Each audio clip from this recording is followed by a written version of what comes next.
Maybe something wrong. Shouldn't you already know?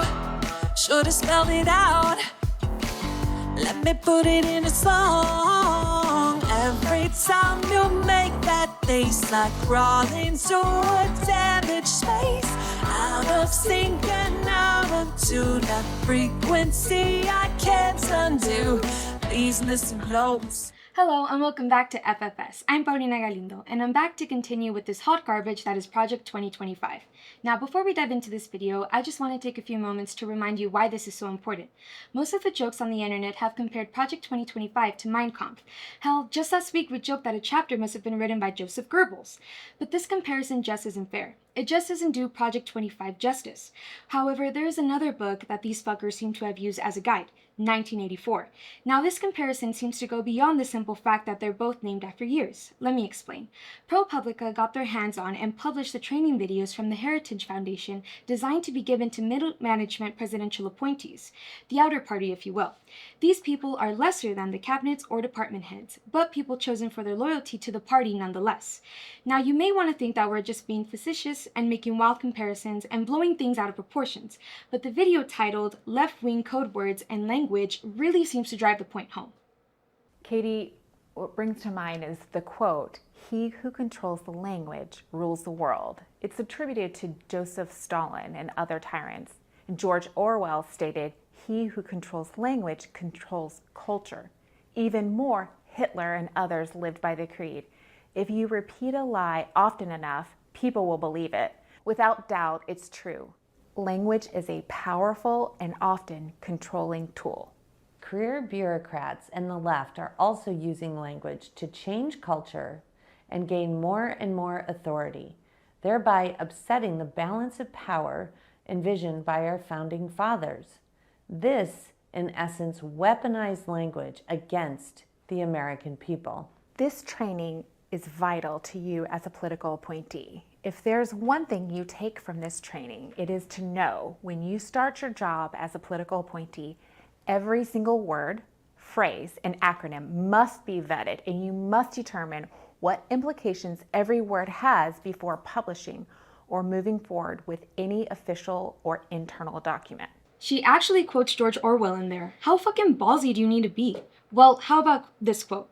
Every concept that can ever be needed will be expressed by exactly one word, rigidly defined and all its subsidiary meanings rubbed out and forgotten. That is straight from 1984, and in that last clip, they paraphrase it pretty well when talking about what their plans are with the quote, ensuring clarity of definition and conservative intent.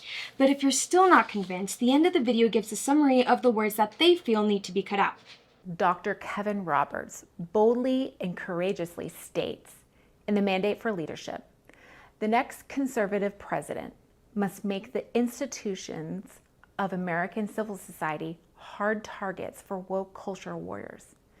This starts with deleting the terms sexual orientation and gender identity, SOGI, diversity, equity, and inclusion, DEI, gender equality, gender equity, gender awareness, gender sensitive, abortion, reproductive health, reproductive rights, and any other term used to deprive Americans of their First Amendment rights out of every federal rule, agency regulation, contract, grant, regulations, and piece of legislation that exists.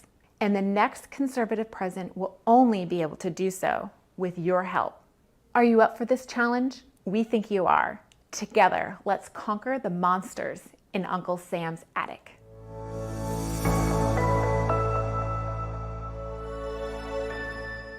Don't you see that the whole aim of Newspeak is to narrow the range of thought? In the end, we shall make thought crime literally impossible because there will be no words in which to express it. Yeah, a little too on the nose. With all that, there is a little bit of humor in those videos. If you've been convicted of a crime, you will not be serving in the federal government. Crimes such as fraud, embezzlement, and tax evasion show a lack of moral character, just like similar white-collar offenses that are highly frowned upon and will bar you from service. Bankruptcy or debt, Your credit history is assessed by banking professionals who work for the federal government. Although there is not a minimum credit score to obtain employment in government, it is not favorable if you have accumulated debt and filed for bankruptcy that you're not able to be responsible for. If you've been convicted of a crime, you will not be serving in the federal government. Crimes such as fraud, embezzlement, and tax evasion show a lack of moral character. Maybe someone should be telling Trump that he needs to find a new job. Or is it okay because it was him? Thought so. Fucking hypocritical. Okay, let's move on and dive back into this toxic cesspool that is Project 2025. Chapter 25, the Small Business Administration. Most of this chapter was pretty boring governmental babble, but Chapter 750 makes me a little more than uncomfortable when they propose an end to direct lending through the SBA, instead expressing the desires to have private banks service the loans. This is working well for student loans, with many poor students being forced into loans that they will never be able to pay off. How can spreading this predatory lending to the SBA go wrong? Like we said last week, this is about making the rich richer and making sure that you stay poor. Chapter 26, Trade. This chapter is about free trade. It's another one of those chapters where there are two authors each arguing the polar opposite position from each other, so we could just spin this one. Although the chapter does make me more than a little nervous because I get the feeling that they're covering extreme policy proposals here by not telling us exactly what they are. Hey! We're on the final section, Section 5, Independent Regulatory Agencies. We're nearing the end. Oh my god. Do I feel a little glimmer of hope that we're finally finished? Okay. Chapters 27, Financial Regulatory Agencies. While talking about the SEC, page 830, they propose removing racist policies, which by this point you probably already guessed really means diversity, equity, and inclusion initiatives. Because when minorities get rights, fragile white little males finally, suddenly, feel oppressed. Fuck right off with that shit, David. Page 831 wants to terminate the Consolidated Audit Trail Program. What is that, you might ask? I'm glad you did, because I had to Google it, so now you get to know too. The CAT is a program that tracks the financial markets in the US and looks for oddities allowing regulators to hone in on misconduct. There are billions of dollars flowing through US markets each day, and this is a tool to police those markets. This fucking chapter gives no explanation on why they want to terminate the program, just a single blurb saying that it should be terminated. But why is that? I can make a few guesses. Reinforcing those guesses, page 833 wants to reduce the statute of limitations on SEC violations down to 2 years with no extensions from the current 5 years. So basically, they want to make it harder for the SEC to detect violations and at the same time give them less time to investigate those violations. It's fucking obvious that this is a design to help their cronies pocket as much cash as they can without having to worry about getting caught by the SEC. What fucking garbage. This is corruption, plain and fucking simple.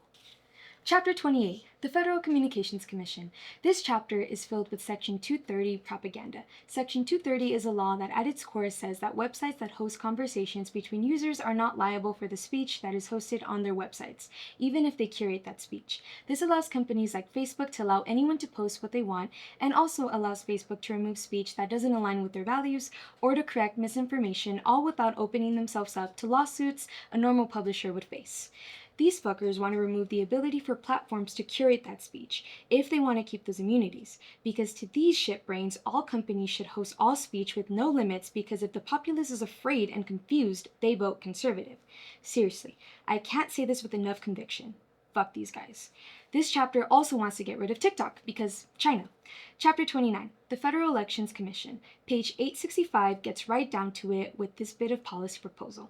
The president should seriously consider recommending that Congress amend FECA to remove the agency's independent litigating authority and rely on the Department of Justice to handle all litigation involving the FEC.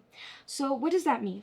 Well, let's first talk about what the FEC is. The FEC is headed by a board of 6 members. By law, there needs to be 3 Republicans and 3 Democrats on that board. This gives the board a bit of independence from the president to investigate and litigate election law violations. This proposal wants to take the power to prosecute those election law violations and hand that power over to the Department of Justice. As this chapter points out, the president does have control over the DOJ, which means that a president could direct the DOJ to not prosecute election violations if they wished. There it is, the bit of this book that will finally make the president a fucking dictator. Honestly, after reading that, I feel like I got punched in the gut. This is incredibly blatant. This is the mechanism needed that will allow the president to hold on to power indefinitely. Reinforcing this power on page 866, they want to reduce the number of FEC commissioners to 5. That way, the party in power has the majority of the commissioners, giving the president power over the FEC as well, just in case. Holy fucking shit. They also want to increase campaign donation caps on the same page, because why not just be a little more evil? Fucking pricks.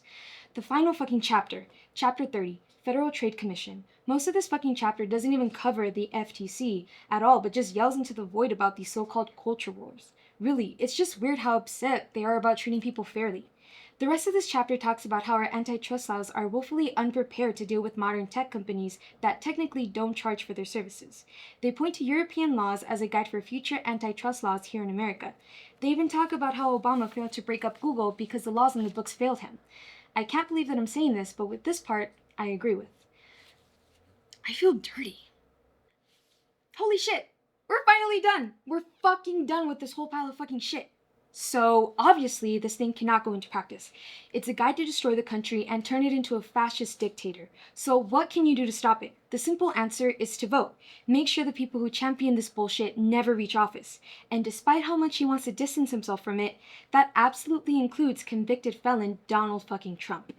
But more than that, get out and volunteer with candidates, canvas, work call centers, and just be aware of what policies your chosen candidates are pushing.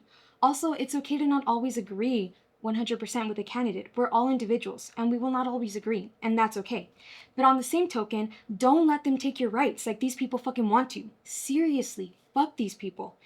And with that, I'm Paulina Galindo. Make sure to tune in next time. Thank you, and good night.